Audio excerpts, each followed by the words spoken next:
बोल श्री सांब सदा शिव महादेव की जय। श्री गोपेश्वर महादेव की जय। श्री कामनाथ महादेव की जय। नागेन्द्रहाराय त्रिलोचनाय भस्मांगरागाय महेश्वराय नित्याय शुद्धाय दिगंबराय तस्मै नकाराय नमः शिवाय। ओम नमः शिवाय। द्वादश ज्योतिर्लिंग નું સ્મરણ કરી લઈએ। સૌરાષ્ટ્રે સોમનાથમ ચ શ્રીશૈલે મલ્લિકાર્જુનમ ઉજ્જૈન્યા મહાકાલ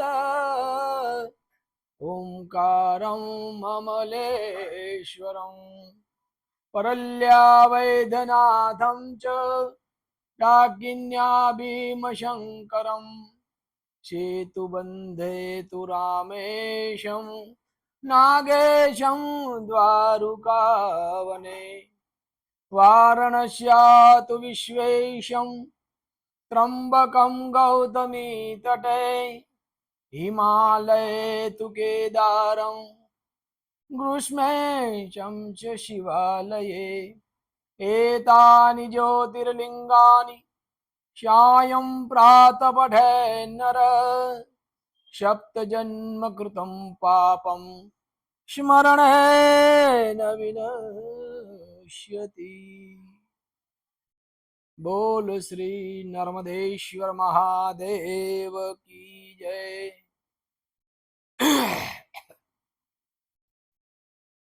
वाला भक्तजनों, આજે છઠ્ઠા દિવસની કથા આ પવિત્ર શ્રાવણ માસમાં શિવ મહાપુરાણ નો આજે છઠ્ઠો દિવસ। આજે સતીના પ્રશ્નથી દક્ષના યજ્ઞ સુધીની આપણે કથા કરવાની છે।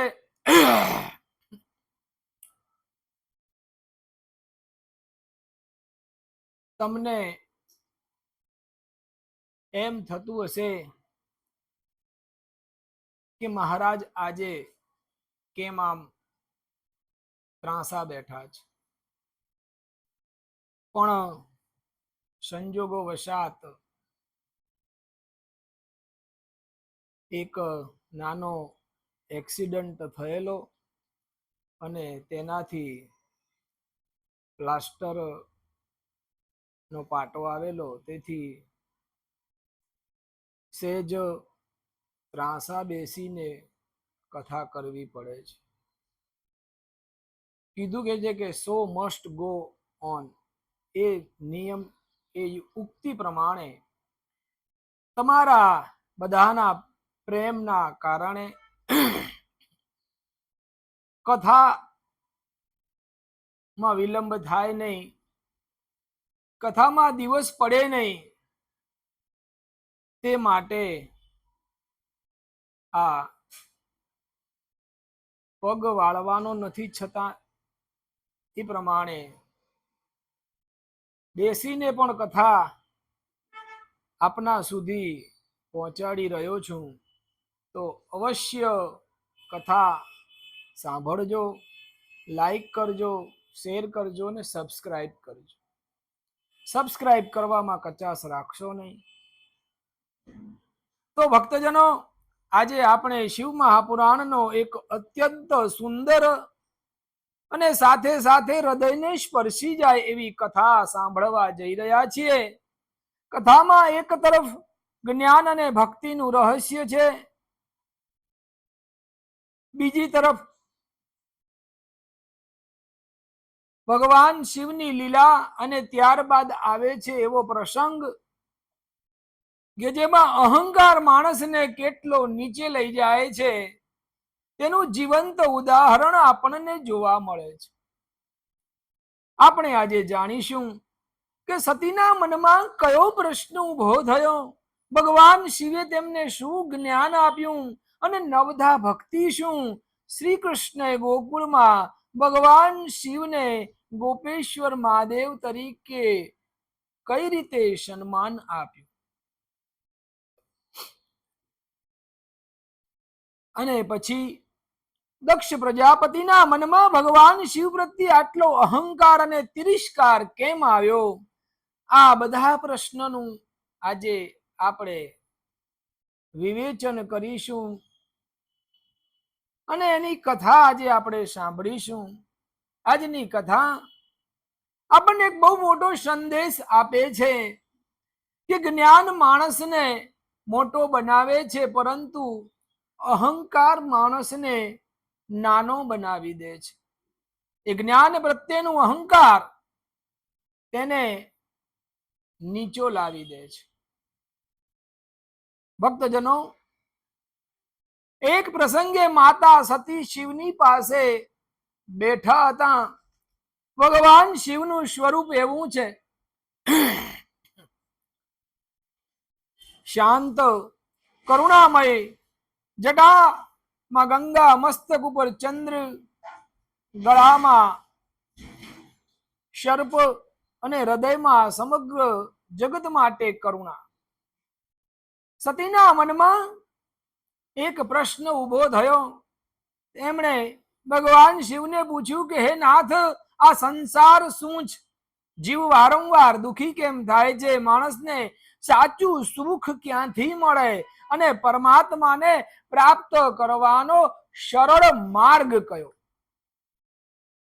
વાલા ભક્તજનો, આજે આ પ્રશ્ન માત્ર સતીનો નથી, આપણા સૌના જીવનનો આ પ્રશ્ન જ. આપણે પણ આખું જીવન સુખ શોધીએ છીએ. કોઈ ધનમાં સુખ શોધે, કોઈ પ્રતિષ્ઠામાં, કોઈ પરિવારની સફળતામાં, કોઈ સત્તામાં, પરંતુ થોડા સમય પછી ફરી મન કહે કે હજુ કંઈક બાકી છે. તો એ અધૂરાપણાનું શું? ભગવાન શિવ સતીને આ જ રહસ્ય સમજાવે છે. ભગવાન કહે છે કે હે સતી, જે વસ્તુ નાશવંત છે તેને જ જીવનનું અંતિમ સુખ માનવું નહીં.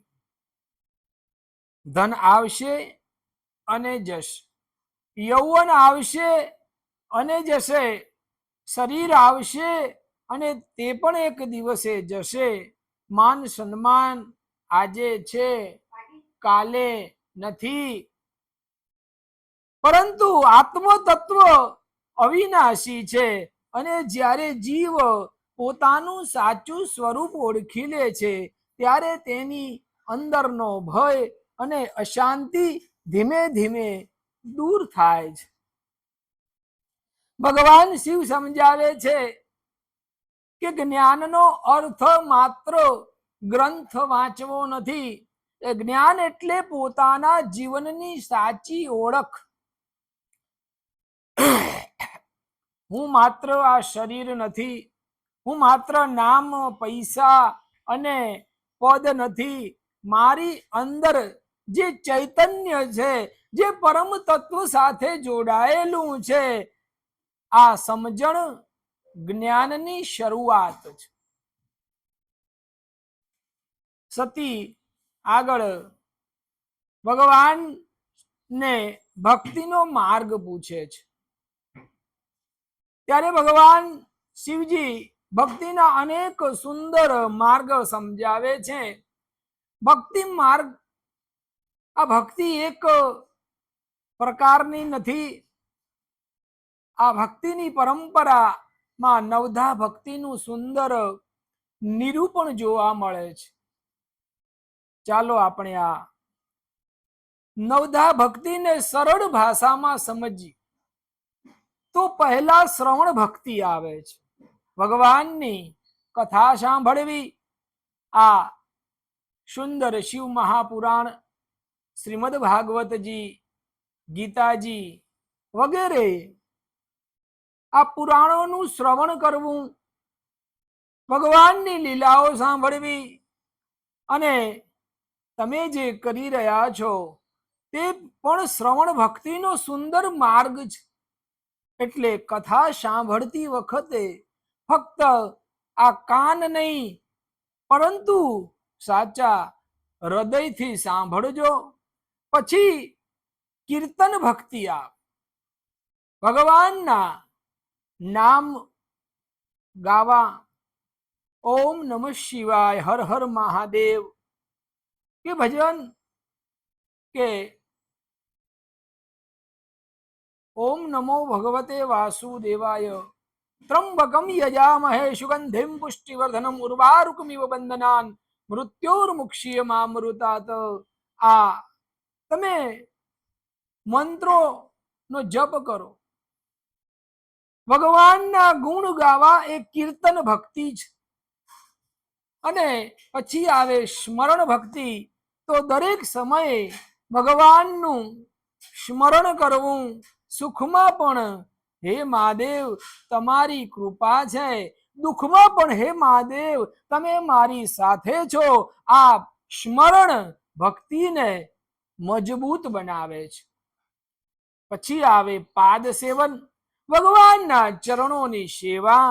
આનો ઊંડો અર્થ એ કે ભક્ત પોતાનો અહંકાર ભગવાનના ચરણોમાં મૂકી દે, એ પાદ સેવન. અને પછી અર્ચન, પૂજા કરવી, ફૂલ ચડાવવા, બિલ્વપત્ર અર્પણ કરવું, દીવો કરવો, જળ અર્પણ કરવું. યાદ રાખજો, પૂજાની સામગ્રી કરતા ભાવ વધારે મહત્વનો છે. અને પછી વંદન, ભગવાનને નમન કરવું, હે મહાદેવ હું તમારી શરણમાં છું.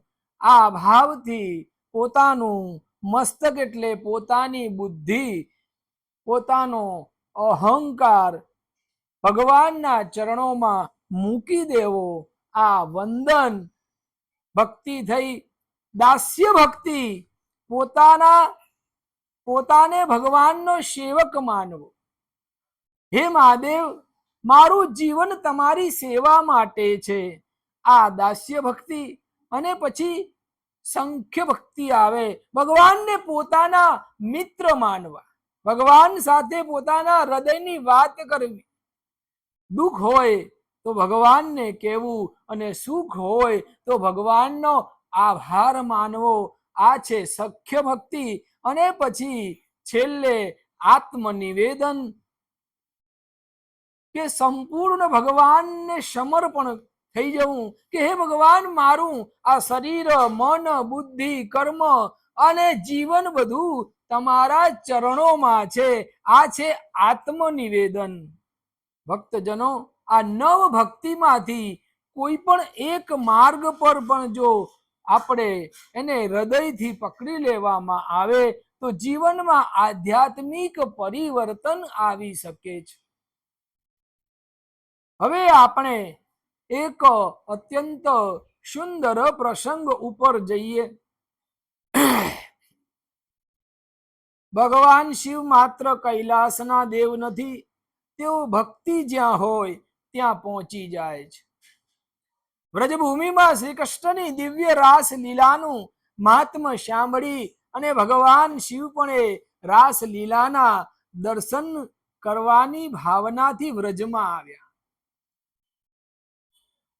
एक बार श्री भोले भंडारी बन के ब्रज की नारी गोकुल में आ गए हो, गोकुल में आ गए. એ ભજન આ પ્રસંગ ઉપરથી બનેલું છે. તો પરંપરાગત કથામાં વર્ણવાય છે કે ભગવાન શિવે ગોપી ભાવ ધારણ કરી અને રાસ મંડળમાં પ્રવેશવાની ઈચ્છા કરી. અને ત્યારે શ્રી કૃષ્ણ લીલા શક્તિથી તેઓ ગોપેશ્વર મહાદેવ તરીકે પૂજાયા. આજે પણ વ્રજમાં ગોપેશ્વર મહાદેવનું સ્થાન અત્યંત પવિત્ર માનવામાં આવે છે. અહીં એક અદ્ભુત સંદેશ છે. ભગવાન શિવ પોતે પણ શ્રી કૃષ્ણની ભક્તિમાં નમન કરે છે અને શ્રી કૃષ્ણ પણ શિવ તત્વનો મહિમાનો સ્વીકાર કરે છે. અર્થાત સાચી ભક્તિમાં ભગવાનના સ્વરૂપો વચ્ચે વેરભાવ નથી. હરિ અને હર એક જ પરમ તત્વના દિવ્ય સ્વરૂપ છે. વાલા શ્રોતાજનો, હવે જ્યાં ભગવાન શિવનો મહિમા છે ત્યાં બીજી બાજુ એક એવી ઘટના બને છે કે દેવો અને ઋષિઓને પણ વિચારમાં મૂકી દે છે. દક્ષ પ્રજાપતિનો યજ્ઞ. દક્ષ પ્રજાપતિ મહાન હતા. તેમની પાસે પ્રતિષ્ઠા હતી, સત્તા હતી, જ્ઞાન હતું અને વિશાળ યજ્ઞ કરવાની શક્તિ પણ હતી. પરંતુ તેમના મનમાં એક વસ્તુ પ્રવેશી ગઈ અને તે અહંકાર. દક્ષે એક ભવ્ય યજ્ઞનું આયોજન કર્યું છે. એ યજ્ઞ એવો જેમાં અનેક મહાત્માઓ, ઋષિઓ, દેવતાઓ, મહાન પુરુષોને આમંત્રણ આપ્યું છે. વિશાળ યજ્ઞશાળા તૈયાર થઈ. વેદ મંત્રોના સ્વર ગુંજવા લાગ્યા છે. ઋષિઓ આવ્યા છે, દેવો આવ્યા છે, બ્રહ્માજી આવ્યા, વિષ્ણુ ભગવાન પણ સ્વયં પધાર્યા છે. ચારે બાજુ વૈદિક વાતાવરણ હતું. દક્ષનું સૌ સત્કાર કરતા હતા. પરંતુ ભક્તજનો, આટલી ભવ્યતા વચ્ચે એક ખાલી સ્થાન હતું. ભગવાન શિવ માટે યોગ્ય સન્માન નહોતું. કારણ કે દક્ષના હૃદયમાં અહંકાર હતો. એક પ્રસંગે દક્ષ યજ્ઞશાળામાં આવ્યા. ત્યાં ઉપસ્થિત સૌએ તેમનું સન્માન આપ્યું. પરંતુ ભગવાન શિવ પોતે સ્વભાવ પ્રમાણે કઈ ઔપચારિકતા ન બતાવી. શિવ તો શિવ છે, તેમને પદનો ગર્વ નથી, તેમને રાજસી વૈભવની જરૂર નથી. દક્ષે આ વાત પોતાના અપમાન તરીકે લીધી અને એમના મનમાં ભગવાન શિવ પ્રત્યે દ્વેષ વધારે ઊંડો ને ઊંડો થતો ગયો. તેમણે વિચાર્યું કે આ શિવ કોણ છે? ભસ્મ લગાવે, સ્મશાનમાં રહે, ગળામાં સર્પ ધારણ કરે, ભૂત પ્રેતની સાથે રહે અને મારી પુત્રી સતી સાથે લગ્ન કર્યા છે. દક્ષ ભગવાન શિવજીના વૈરાગ્યને સમજી શક્યા નથી અને તેમણે શિવના વૈભવને બહારથી માપવાનો પ્રયત્ન કર્યો. આજ તેમની સૌથી મોટી ભૂલ હતી. ભક્તજનો, અહીં એક વાત ધ્યાનમાં રાખજો. ઘણી વખત આપણે પણ માણસને તેના બાહ્ય રૂપથી, તેના કપડાથી, તેના સાધનોથી માપવાનો પ્રયત્ન કરીએ છીએ. ઘર જોઈને માપીએ, ગાડી જોઈને માપીએ, પૈસા જોઈને માપીએ, પરંતુ ભગવાનને કોઈ બહારથી નથી મપાતા. ભગવાન તો હૃદય જુએ છે. દક્ષ ભગવાન શિવના બહારના સ્વરૂપને જોઈ તેમનું મૂલ્ય નક્કી કરવા લાગ્યા. પરંતુ તેઓ ભૂલી ગયા કે ચપટી ભભૂત મેં હૈ ખજાના કુબેર કા. અને જેઓ તેમને તુચ્છ સમજી રહ્યા છે, તેઓ દેવતાઓના દેવ મહાદેવ છે. જ્યારે નંદી અને શિવ ભક્તોએ દક્ષના શબ્દો અને વર્તન સાંભળ્યા ત્યારે તેમના હૃદયમાં ભારે દુઃખ થયું. નંદી ભગવાન શિવના પરમ ભક્ત છે. તેમના માટે મહાદેવનું અપમાન સહન કરવું અશક્ય હતું. પરંપરાગત કથામાં નંદી અને દક્ષ પક્ષ વચ્ચે શાપ પ્રતિશાપનો પ્રસંગ આવે છે. પછી ભગવાન શિવ પોતાના ભક્તોને શાંત કરે છે. ભગવાન શિવ કહે છે કે ક્રોધમાં પોતાનું મન ન ગુમાવવું. જે મને અપમાનિત કરે તેના પ્રત્યે પણ દ્વેષ ભાવ રાખવો નહીં. આ મહાદેવ છે. પોતાનું અપમાન થયા છતાં ભક્તને શાંતિનો માર્ગ બતાવે છે. હવે બીજી તરફ માતા સતીને જ્યારે ખબર પડે છે કે તેમના પિતા દક્ષે મહાન યજ્ઞનું આયોજન કર્યું છે, ત્યારે તેમના મનમાં પોતાના પિતૃગૃહ તરફ જવાની ઈચ્છા થાય છે.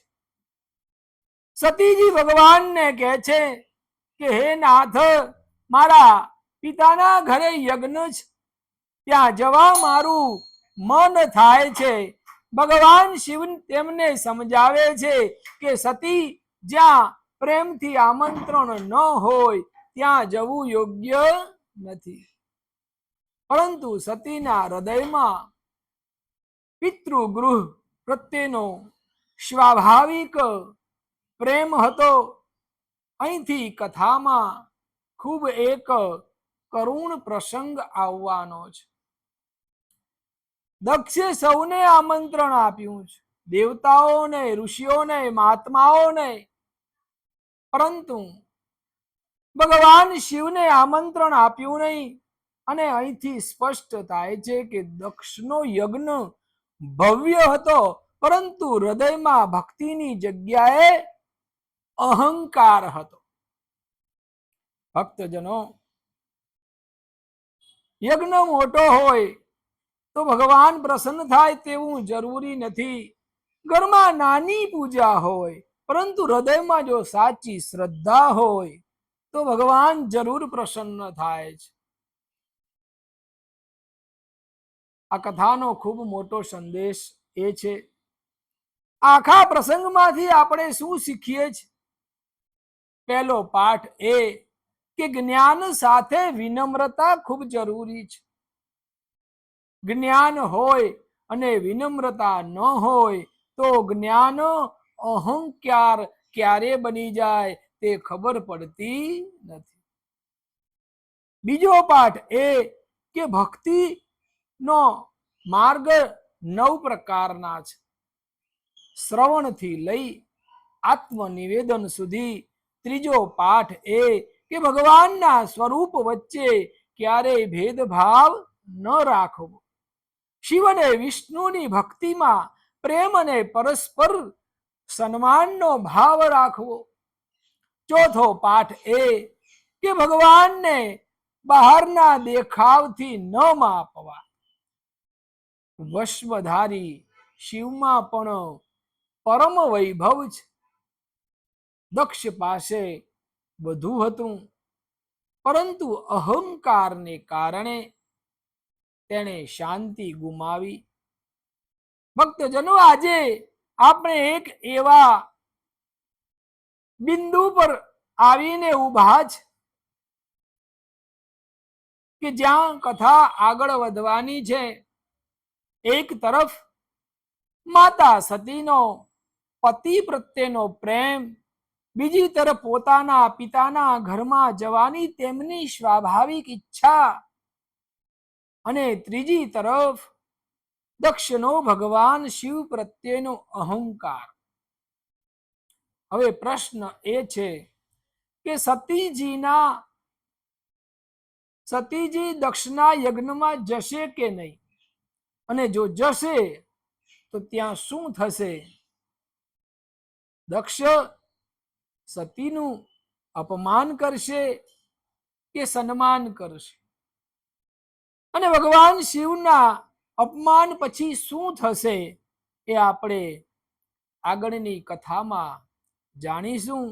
માં સતીનું દક્ષના યજ્ઞમાં આગમન પિતાના મુખેથી ભગવાન શિવનું અપમાન, સતીનો હૃદયકારક હૃદય વિદારક સંકલ્પ અને ત્યારબાદ સમગ્ર સૃષ્ટિને હચમચાવી નાખનાર મહાદેવની લીલા. આ કથા આગળ જરૂર તમે સાંભળજો. અંતે સૌ ભક્તો સાથે બોલીએ ઓમ નમઃ શિવાય. હર હર મહાદેવ. ગોપેશ્વર મહાદેવ કી જય. ઓમ નમઃ પાર્વતી પતે. હર હર મહાદેવ.